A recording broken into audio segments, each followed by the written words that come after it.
Before we begin, Okay. I just want to acknowledge that we're meeting on the traditional, ancestral, unceded territories of the First Nations and Native American peoples. Here where I am in Vancouver, those peoples are the Coast Salish, the Musqueam, Tsleil-Waututh, Squamish, and Stolo nations.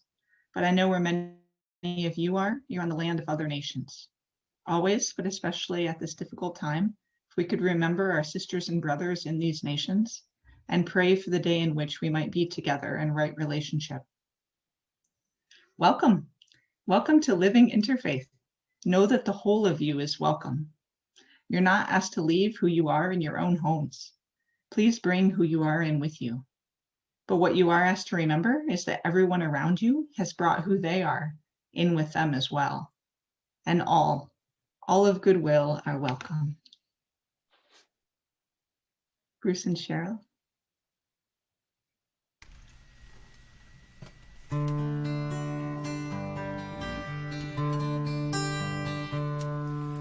Come, come, whoever you are, wanderer, worshiper, lover of living, ours is no caravan of despair. Come yet again, come, come, come, whoever you are, wanderer, worshiper, lover of living, ours is no caravan of despair. Come yet again, come, come, come, whoever you are, wanderer, worshiper, lover of living, ours is no caravan of despair. Come yet again, come.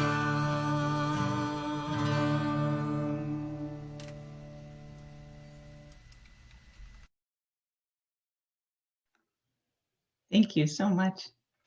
So we have a few announcements. Our first announcement is this coming Tuesday. We have two events at the same time, so folks can pick which one sounds better for that time. One is Harold's group. He's actually he's working with the UFV Peace and Reconciliation Center, or PARC, and they had this wonderful reconciliation event last Saturday that I guess they had really excellent speakers and really important discussions about what we can do to work with our Indigenous sisters and brothers. And so they have a follow-up event this coming Tuesday at 7 p.m. Pacific Standard Time. And I will put the Zoom information for that event in the chat. So we have that happening on Tuesday night. And unfortunately, it's at the same time. We have our monthly meditation group with Sukhvinder Kaur Vinay that several of us attend. And so she'll have that night as well. And the Zoom information for that is on our website if you're interested. And it was also in the last email we sent out. So hopefully if folks are free and interested, they can attend one of those. And then the other big announcement, I'm actually going to share the screen for this. So World Interfaith Harmony Week is coming up. And we have that every year. It was started by the King of Jordan several years ago now. And he said, what if one week out of the year, different religious groups work together on interfaith projects? And it's become this huge thing. And every year, those of us in Vancouver team up with the folks from Surrey and the Surrey Interfaith Council. And we try to have events, at least one a day. And so this is the schedule for this year. In the past, it meant that I was like driving all over that week. Now everything's online. But you can see we have events every day that week, starting next Sunday. Some of them are just things that the Surrey Interfaith Council has put together that you can watch, so you don't even have to sign up. One is like the Sacred Spaces Tour, where usually we do an interfaith pilgrimage where we visit each other's holy places and get to meet the community leaders. This time they actually had those people do kind of a tour, like a video of their place and kind of a talk about how their community supports interfaith. So you can see that. They also have worked with folks from different cultures and backgrounds about how their religion has helped them when they've experienced discrimination and difficult times. That would be on Thursday, that event, storytelling, resilience through faith. And they have a spoken word concert and music, which should be beautiful. And then there are some other events.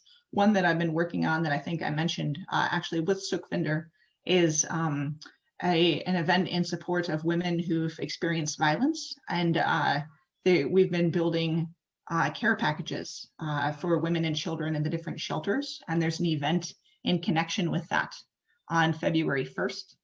And then also I'll be doing a compassionate listening little workshop and how compassionate listening can support interfaith on Sunday. So there are all the events here.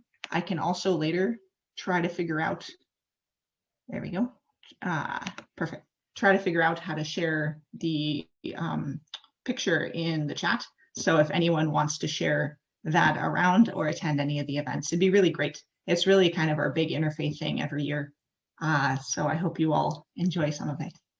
So yeah, I think that's what's coming up. Are there any other events or anything that folks would like to share right now?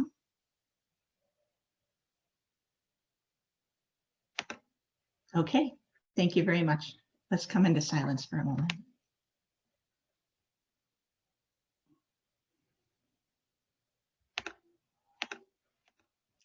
O Divine Spirit, with gratitude and reverence, we invite your presence. Help us respect the spiritual freedom of all your people. Help us see that we're all your children. O blessed bounty, make our hands, your hands in the world, bringing compassion where there is hardship, bringing plenty where there is want, and justice where there is oppression. O provider, make our hands, your hands, bringing community where there is separation, dignity where there is belittlement, and unity where there is division. Transform us through your love, so we radiate kindness to all people. Shape us through your wisdom, so we discern the conditions of all people.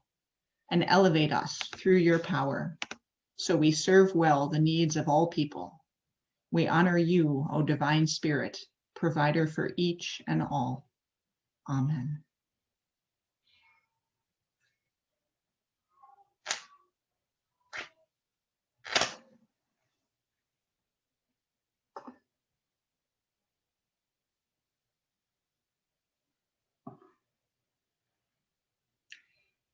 The Creator does not favor this nation nor that nation.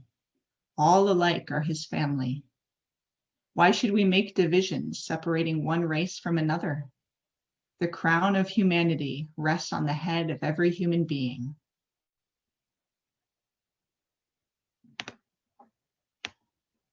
And now if you'll join me in a passing of the peace. This is where if you unmute yourselves, we share peace with one another. Peace, everyone. Welcome this morning. With you all. Peace be with you. Peace be with you. Be with all of you. Peace. Peace, everyone. Peace be with you. Salam alaikum. Bless everybody. Be with you. Fellowship. Peace be with you, friends. Peace be with you. Oh, and Allahu Abba.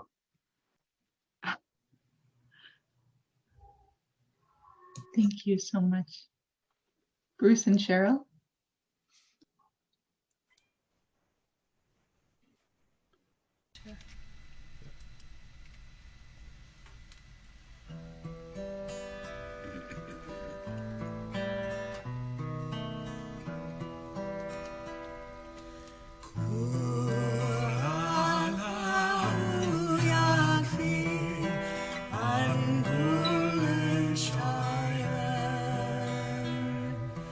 Ooh.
sufficient unto me.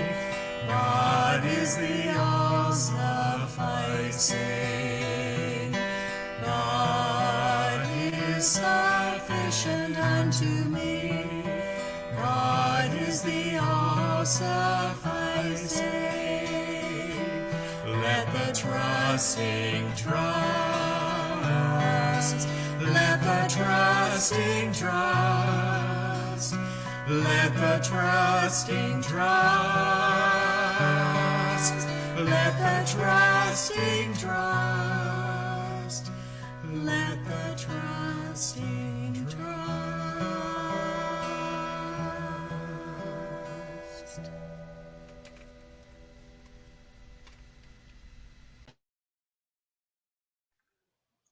Beautiful. I never heard that before.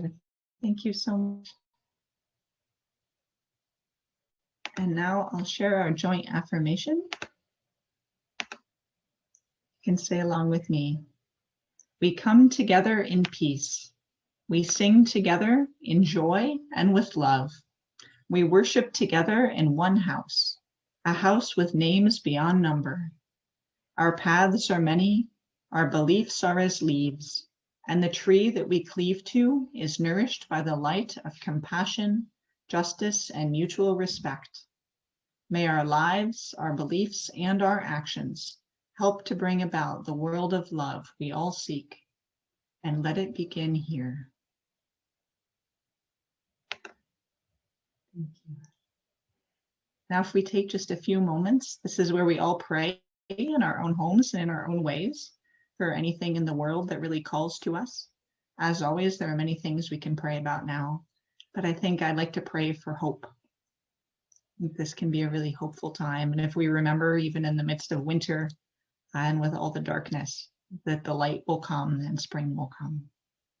Let's pray now, friends, for a few moments.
Thank you. Bruce and Cheryl, I think they have an excellent choice for us, actually. It's an interfaith song that we did for the Multi-Faith Action Society calendar launch. So this is coming to you via video.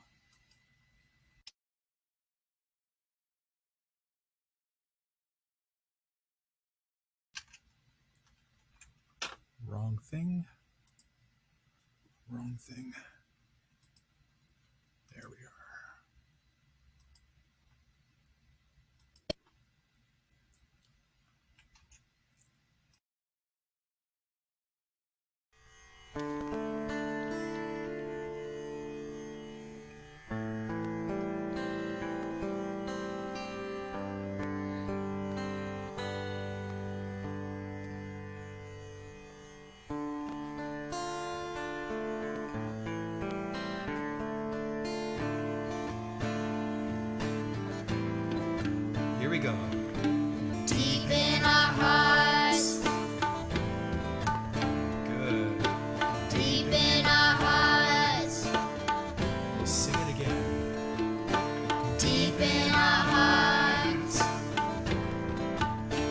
time. Deep in our hearts.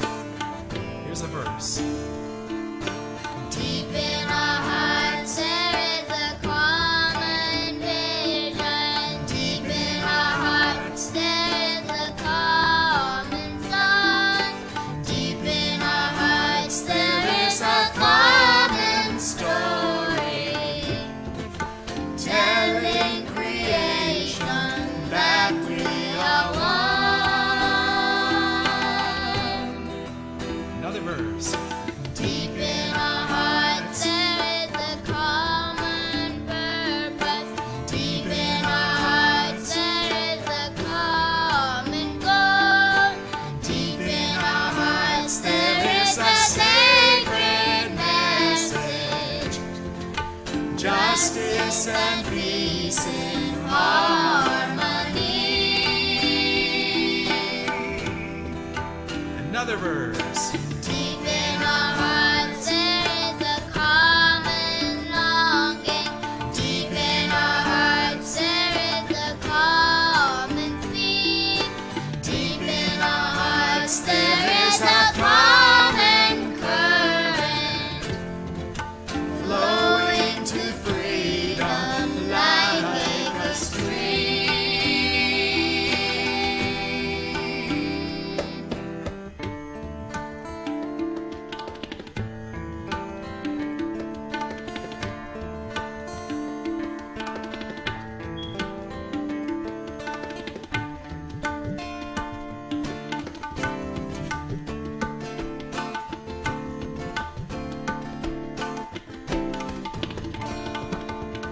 Deep in our hearts there is a common vision. Deep in our hearts there is a common song. Deep in our hearts there is a common story, telling creation that we are one. Deep in our hearts. Deep in our hearts. Deep in our hearts. And again. Deep in our hearts. One more time. Deep in our hearts.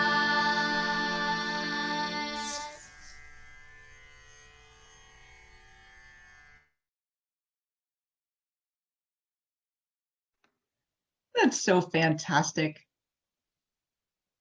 Thank you so much. I love that. How hopeful and fun is that? I like Prabhansh's big yawn just as he's about to start singing.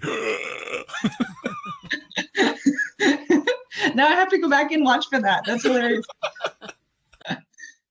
Oh, that's amazing. Thank you so much for this. This is when I'd usually pass around a basket, but in lieu of that, I will just put our donation page in the chat. As always, if folks, many of you are always so generous, so thank you for all that you do contribute and everything you do to help make this work, keep this organization going. And then are there any other organizations or anything, any groups that need funding at this time or need some help? Please feel free to share them now.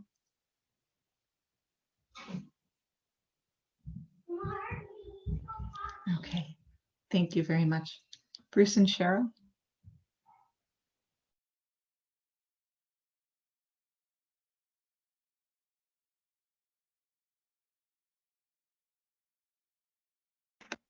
Wait, we have to unmute you.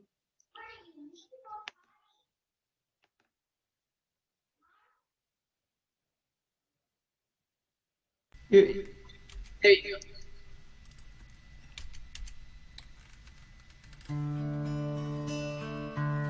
From you I receive, to you I give. Together we share, and from this we live. From you I receive, to you I give.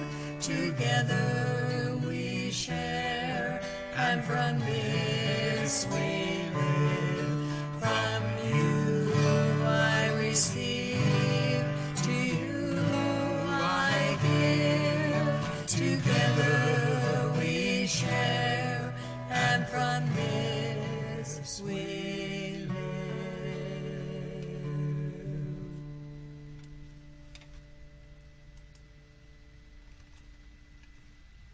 Thank you so much.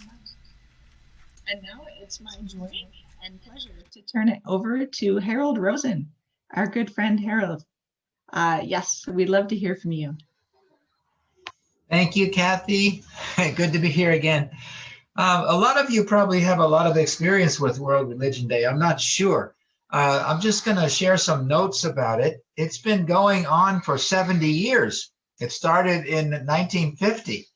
My goodness, I'm only a little bit older than World Religion Day. Kathy is, she's sharing some notes up there.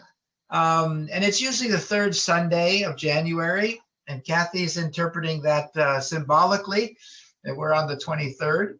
The original purpose, accenting the need for a global religion to unite humanity.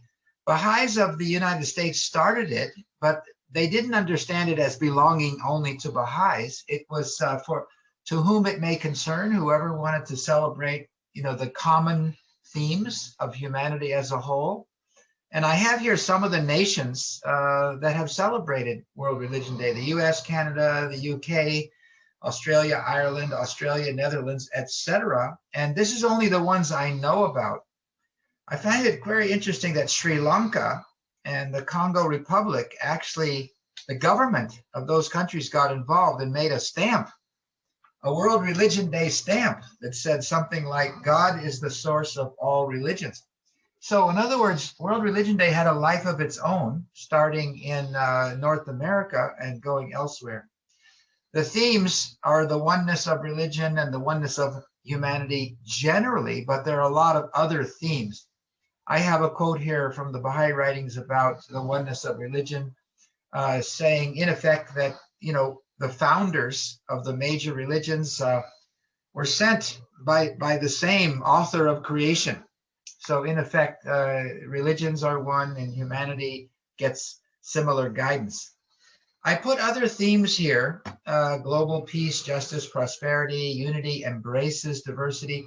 That song we heard, Deep in Our Hearts, is exactly the theme of World Religion Day, or a good interpretation of one of the many possible themes. And I've heard that there are World Religion Days that are almost completely music, and that's a very interesting approach to take, music and the arts. I even heard one where they had children's choirs from all over the world, like they had like 4 or 5 continents represented, and they had a major World Religion Day celebration in that way. So I'm just going to go down the page looking at various themes. I think there's something like an interfaith imperative in each faith. In other words, there's part of the teaching of each faith tradition that says you should get to know other people. You should remember, in effect, that God created us all, that we're essentially one family, that this is a giant experiment in global education and fellowship. So all of the faiths have their one-liners that sort of say that very directly. I'll just read a few of these here. Like the indigenous one mighty flowering tree shelters all the children of one mother and one father, from Black Elk. And the Hindu, truth is one, though sages call it by many names. Some of the Baha'i ones, the world is but one country and mankind its citizen. I should have put my favorite one up here. It's consort with the followers of all religions in a spirit of fellowship and friendliness. My goodness, that says it very, very directly, the interfaith imperative. Okay, can we go to the next page? I'm just going to alight on some themes that could be lifted up by World Religion Day and celebrated. People have noticed that there's a golden rule in all of the faith traditions. It goes a lot deeper than that. I was utterly astounded when I did research on this to look at the moral and spiritual principles that are shared by the major religions. I just put 15 of them here, and I noticed you could say some of them are spiritually oriented. That is, They're sort of vertically directed between you and your creator. And some are more socially or horizontally directed, virtues or principles, and some are directed to the earth and the material realm and nature. So these are three categories of virtues or moral spiritual principles. And they're all taught by the different religions: devotion, gratitude, self-discipline, detachment, and wisdom. And look at the social virtues taught by all faiths: loving kindness, service, respect, justice, peace, and unity. And then material guidelines sort of direct us in the socioeconomic realm: trustworthiness. If there's trustworthiness, all business will be proper, and helpful. Moderation, generosity, creativity, stewardship, or earth care. Here's another set of commonalities between the religions. I call them dimensions or functions of religion. And a lot of people, this is almost like a Myers-Briggs test. See, people usually fasten onto one angle on religion and forget that there are many others. For example, you could emphasize the foundational teachings of the religion, the quest for societal transformation, the organizational structure of the faith community, the communal devotions that go on, the sacred arts, the service and outreach projects, the personal healing, individual salvation, spiritual growth across the lifespan, rites and rituals. You see, all the religions offer all of these. The longer they've been on the earth, the more they get to develop these. And it's important to know that all of these functions are there. For example, I emphasize the foundational teachings and the societal transformation process, but I'm utterly aware that all these other things are part of what religions do. And when they do that, they're building a civilization. So religions are the generators of civilizations. At least that's a theory of history that I buy, and it looks to me like there's plenty of evidence. But I show this to you that, see, these are things all religions have in common. Again, they deal with these things in perhaps slightly different ways. Okay, and then I've offered a 3-page timeline, which I'm not going to look at in detail, but it's supposed to demonstrate that interfaith and ecumenical instincts, the desire to cross boundaries of some kind and find common ground, that has been around as long as humanity's been around. So when you trace the interfaith movement across the ages, you can alight on some of the themes that were taught by all the major religions. So anyway, I'm just going to show you there is such a thing. Abraham is one of my favorites because through Abraham, all the families of earth shall bless themselves. And his 3 wives gave rise to lineages that led to 6 or 7 major world religions. That's a complicated story, but it shows that all of the things on the timeline here are sort of like little jewels that could be investigated by anyone who's interested. Okay, let's go on. Let's go down, let's scroll down a few of these. Maybe stop here. There are certain figures like Deganawida, who's also called Peacemaker. In fact, he's the founder of the Iroquois Confederacy. And he's Canadian, or that is before Canada was Canada. It goes back about 500 or 600 years. He had a vision of how different tribal nations could cooperate. And together they were stronger. He was a real prophet, and a lot of his teachings sound very interfaith. The Iroquois Confederacy is very important in North American history. So because 6 nations got together and later a 7th, they were quite strong in negotiating, say, with the British and the French and the new Americans.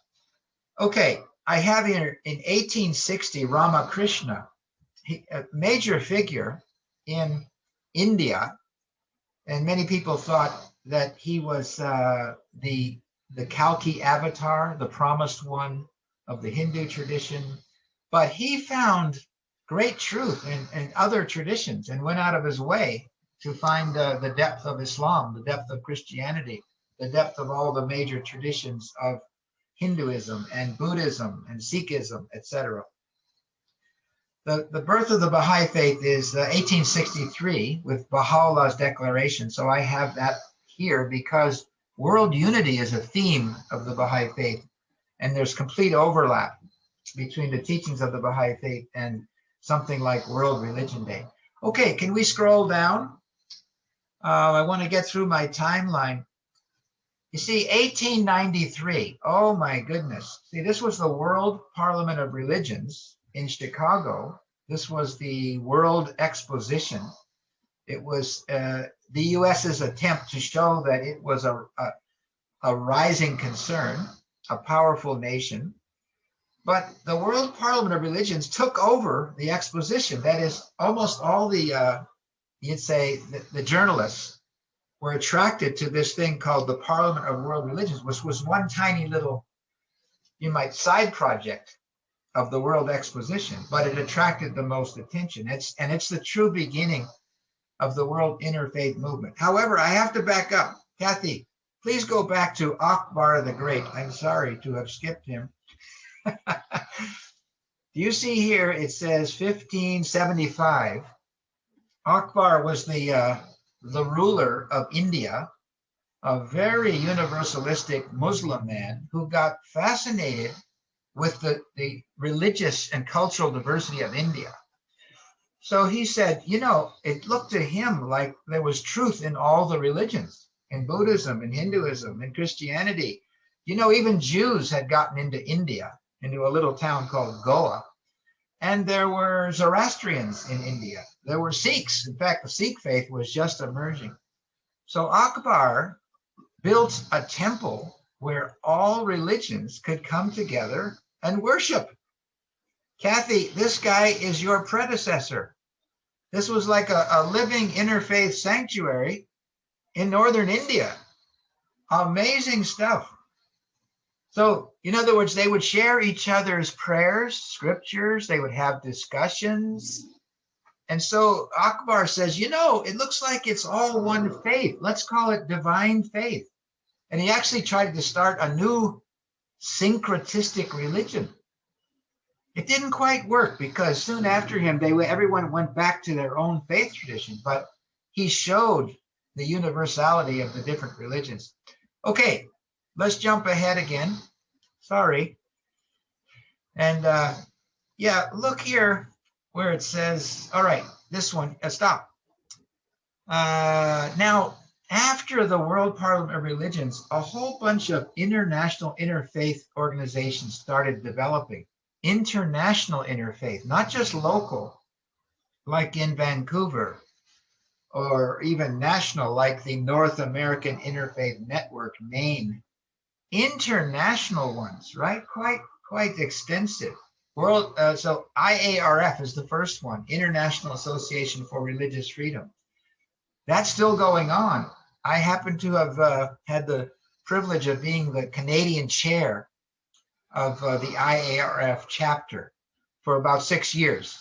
And they had global conferences every 3 years where you meet friends in India, Japan, China, Europe, etc. Down 1920, this guy, Nathan Soderblom, I really admire him. He was a very liberal, universalistic Lutheran minister, Swedish Lutheran, who got the Nobel Peace Prize for his interfaith work, right? So substantial figure. Gandhi is here. Martin Buber is here, teaching us about dialogue. Those other, I have to tell you a story. Can you scroll down? I want to show you 1960.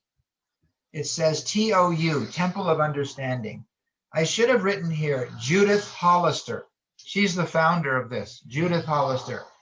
Now, here's a true story. I was sitting on a plane going to India to celebrate the 100th birthday of the World Parliament of Religions. The centenary of the World Parliament of Religions was in 1993. I'm sitting on the plane next to a nice older lady, and I say, Where are you going? She says, I'm going to those centennial celebrations of the World Parliament of Religions. And I said, how did you get interested in that? And she says, well, one day I was talking to Eleanor Roosevelt. Can you believe this? She was talking to Eleanor Roosevelt and telling her her idea that there should be a temple of understanding that opened itself up to the bounty and beauty and wisdom of all religions. I said, well, how did Eleanor Roosevelt react to that? She said she thought it was a really good idea. And she started telling people about it, and all kinds of money started coming in. So this is the birth of the Temple of Understanding. I just happened to land next to this lady. You know, I can't believe it. So I'm touching on this interfaith history. Judith Hollister's the founder of that organization, which still exists. For a while, they used a building in New York called the Cathedral of St. John the Divine. It's the third largest religious building in the world. The Dalai Lama is here. Thomas Merton is here. Scroll down. This is it really starts to accelerate, you know, in the last, say, 30 years, all the different organizations. In fact, I'm going to look at that thing in the middle. It's called, I'm simply listing again the International Interfaith Organizations, World Parliament of Religions, that emphasizes, excuse me, that's the single gathering that we were talking about. Okay, IARF, that's the first international interfaith organization that emerged. World Conference on Religion and Peace, they emphasize getting together with major heads of state, like say in the Middle East, to focus on peace. World Congress of Faiths tends to emphasize the mystical, spiritual aspirations of all the religions. Temple of Understanding, I just told you about that, Judith Hollister.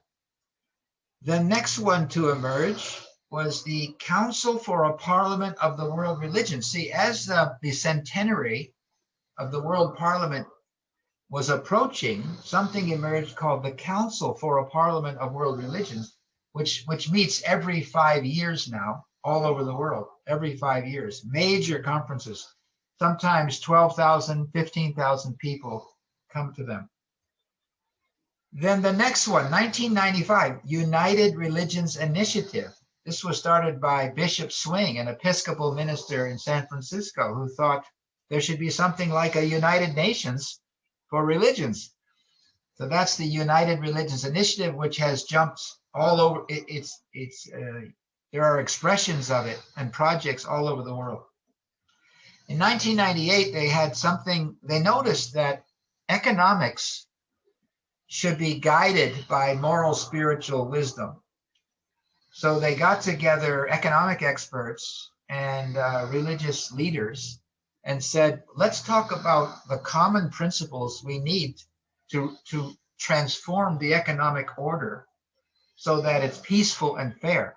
That's an amazing development to me. World Faith Development Dialogue, it's called. In 2000, MPS, the Millennial Peace Summit, that was the largest single gathering of religious leaders in history. So, you know, in other words, religious leaders from about 200 countries and territories in the world gathered in the UN. Look at 2008, the Tony Blair Faith Foundation.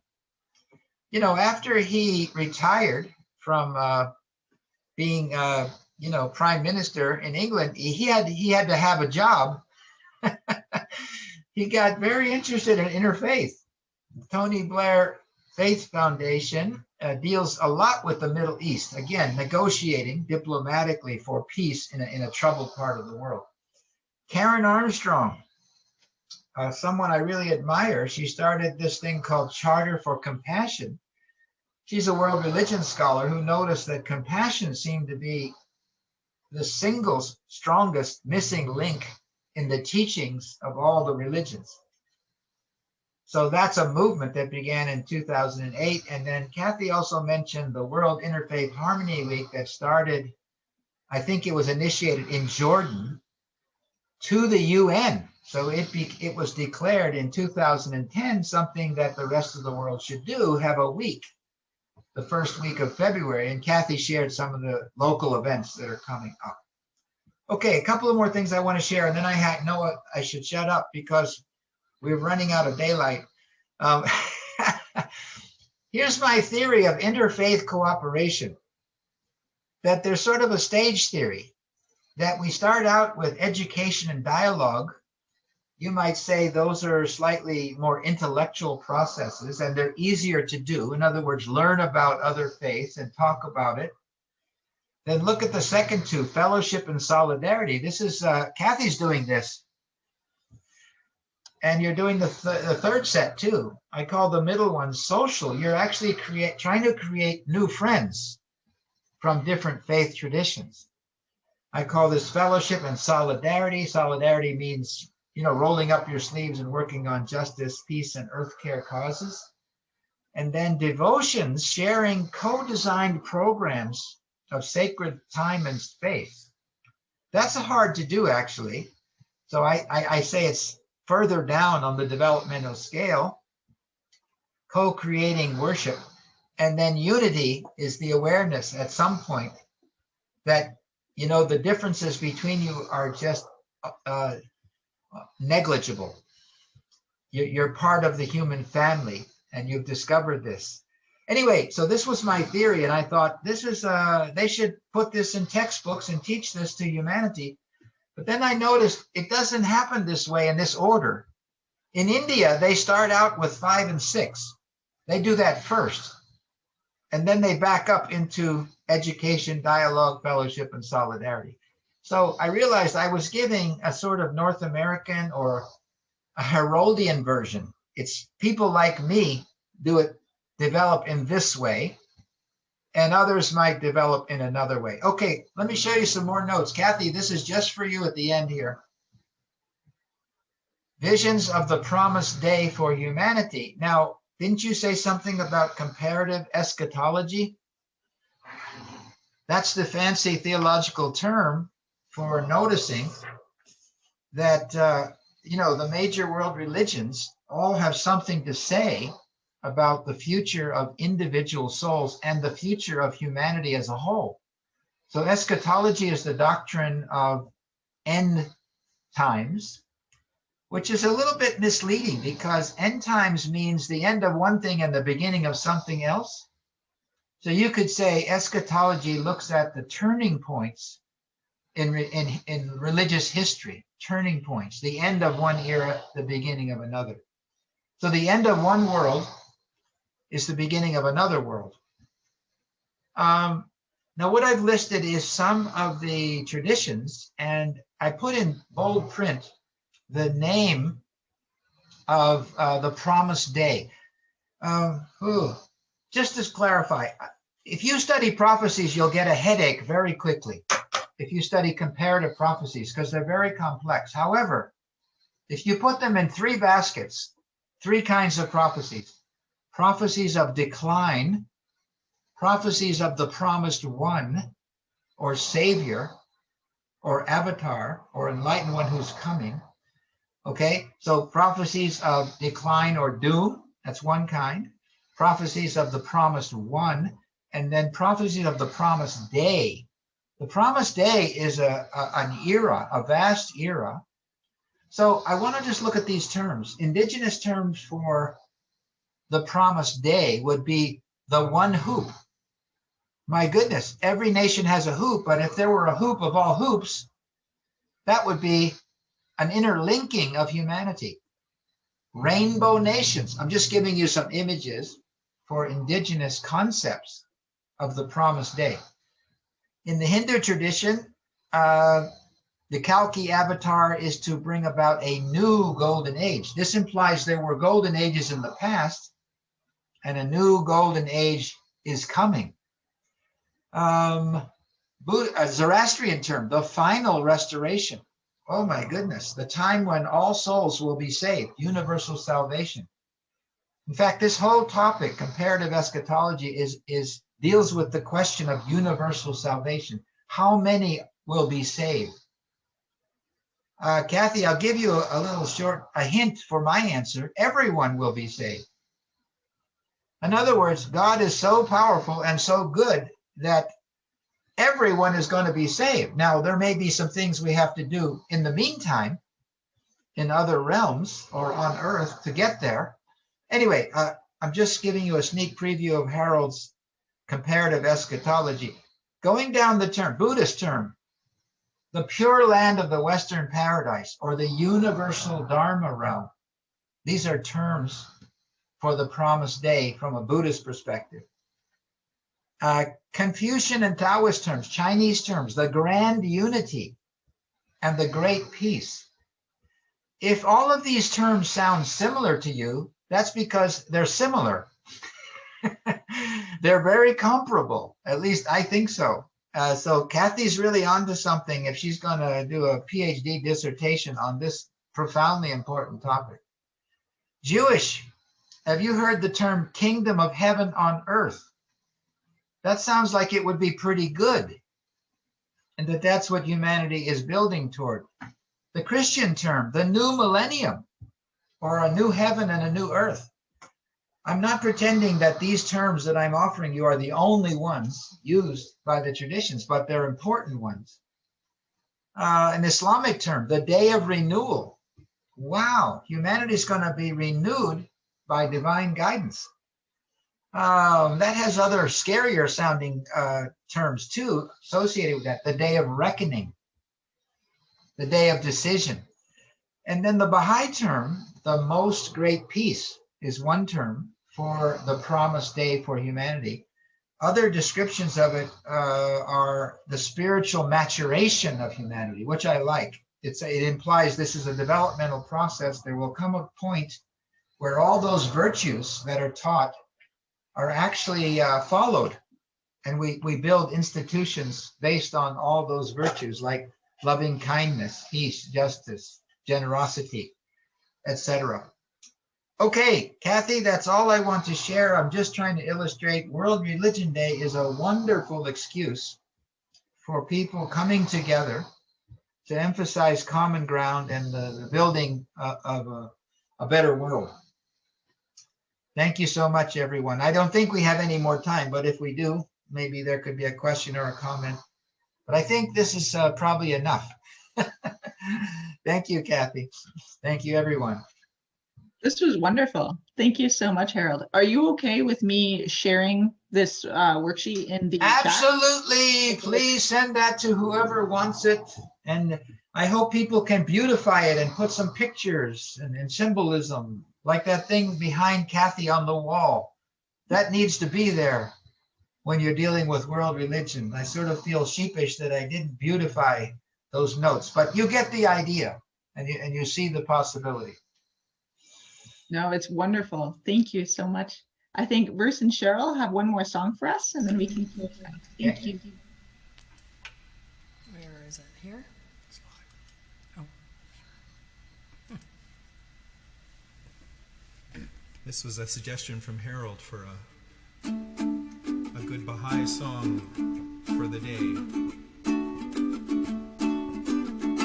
We are drops of one ocean. We are pearls of one sea. Come and join us in our quest for unity.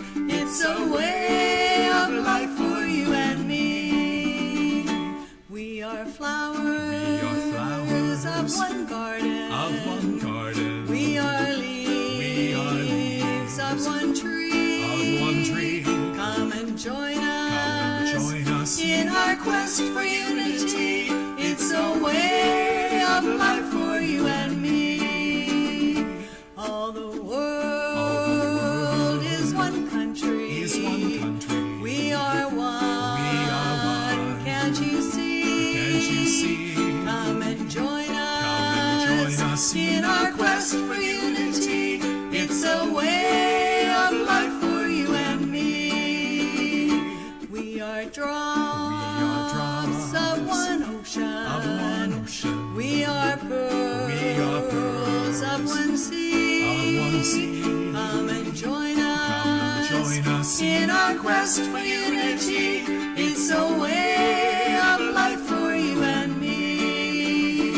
In our quest for unity, it's a way of life for you and me.